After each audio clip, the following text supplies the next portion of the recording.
হন আমি একটা কথা কই, এই যে দুবাই 165 তলা বিল্ডিং আছে না বুর্জ খলিফা, এটা যদি আমনে পরে হয়ে পড়ে তাহলে আমাকে এই পর্যন্ত আইবে একটু কোয়া দি। ভারতে তোর দাদা আছে না, তোর দাদা এই বিল্ডিং এর মাথা তোর দাদার ঘরের উপরে যাইয়া পড়বে। বুরুজ খলিফা হালাই দেয় আবার মাপে বুরুজ খলিফা কথা নিয়ে হইবে। আচ্ছা আমি একটা কথা কই, এই যে বুরুজ খলিফার মধ্যে মার্কেট গুনা আছে, ওই মার্কেটের মধ্যে জুস গুনা থাকবে না ভাই? ওই জুস গুনা আমের জুস থাকবে না ভাই? ওই যদি আমাকে বাইতে পড়ে না ভাই, আমি তাহলে ডেরাম করে রেখে দিই, বললো? হন আমি একটা কথা কই, যে তুই যে কইলি আমার যে ভারতে আমার দাদার ঘরের উপরে যাইয়া পড়বে, তাহলে আমার দাদার ঘর ভাঙ্গা যাইবে না?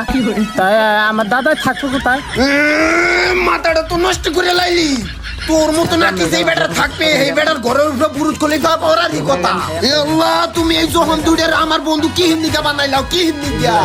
বুরুজ খলিফা রয়েছে দুবাই, এই বাংলাদেশ দিনকে বলে ভারত যাই ওর দাদা ঘরের উপরে পড়বে।